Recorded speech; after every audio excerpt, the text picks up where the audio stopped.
Hello, my name is Jordan Call, and this is the video for my Module 7. The human resource frame of leadership, according to Bowman and Deal, is based on the idea of family. So their thought is that an organization runs like similar to a family. The basic needs of individuals within that organization need to be met before the organization can be looked to as successful. If someone's needs aren't being met, then obviously there's a failure within the organization that needs to be addressed so that the organization can grow and prosper from there. Communication, collaboration, and strategic planning are crucial to the success of an organization.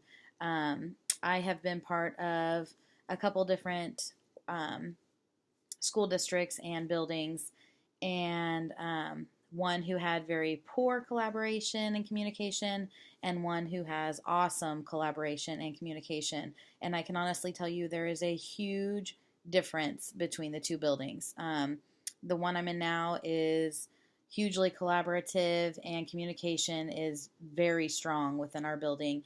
And the success and the environment is so much more fulfilling and positive. And it's just a much better environment to be in, not only for myself, but everyone else involved as well as the students. Strategic planning is huge because you have to know where you're going. You have to know where you want to be so that you can plan your way there and figure out what goals need to be met before you reach that ultimate goal. The goals of an organization is to align organizational and human needs. And then everyone and every single role within an organization is important to its success. An organization cannot succeed without the help from everybody within that organization. Everyone plays a key role. So when I looked at my hierarchy of important people, first I would put the principal, obviously, because that's the leader of the building. They're the role model for everyone that's in that building. So they definitely would need to come first. And I put students as next. And I simply did this because as principal, you are there to help children succeed, learn, grow. And so they really need to be the first, group of people that you think about when you're making decisions. It's easy to want to kind of be lazy and just do what's easy. But when you really think about what the students truly need and what can you do to support them, it takes a lot of work, and they really need to be the first people that you think about when you're making any and all of the decisions within the building. Next, I would put teachers because teachers need to feel supported. I know that I have always been supported when it comes down to student issues or parent issues, staff issues, whatever. I have always felt supported, especially when it comes to parents. Sometimes parents can get all worked up about some little things, and if you don't have that support from your principal, it can be devastating. You carry that home with you, you carry it onto your personal life, and it can beat you down. But when you have that support of the team leaders up above you, it just makes things a lot easier and makes you look like a united force. So teachers definitely come next. They need to feel supported and that they're understood and that you've got their back. Next in line, I would put parents. And I think I put them so high up because, number one, students come second in line, and those are their children. So they need to feel that their children are safe and secure when they're at school and, feel okay and safe when they send them there. I think number two, this also ended up fourth on my list because I'm a parent myself, and the last thing I want to do is send my child to a school where they simply don't think I'm very important. Because, as my child's parent, I should be looked to as the most important person in their life. You should value my opinions and thoughts. And I really just think that's what made them fourth on my list. Next is office staff. Most buildings I know cannot function very well without their office staff. We have two secretaries, and they're both wonderful. They handle so much. They know everything. If I have any questions, I call them. Even if it's just a simple, I need a bathroom break, can someone come cover my room?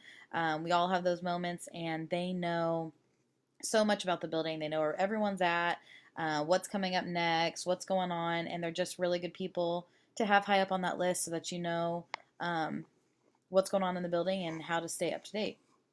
Next, I put paraprofessionals. I actually started my career in education as a para. And, paras are extremely crucial to education. They work one on one with students or with small groups. And it's really beneficial to those students who need that one on one or small group time to succeed. So they're definitely next on my list.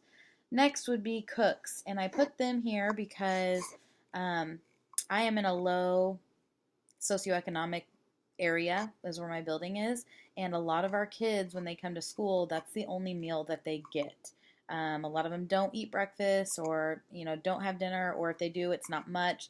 So the one solid meal that they can look forward to is their lunch. And so our cooks are extremely important. If they weren't there, our students, a lot of them wouldn't be eating all day long, or they would be eating very minimal amounts of food all day long. So cooks are definitely crucial to keeping our students healthy and thriving, and to get their bellies full. Next, I grouped custodians and maintenance personnel together just because they have similar duties. And they are definitely important because in my building we have a lot of technology or different devices. And so when you need something cleaned or worked on, I certainly don't know how to do all of it and don't have the time for all of it. So I definitely need those people to come and help me out when that's needed. Next is community.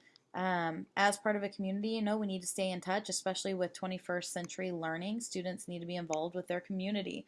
We need to bring the community in, and we also need to take the kids out into the community to show them what a good citizen means, and to give them opportunities to show their skills as good citizens.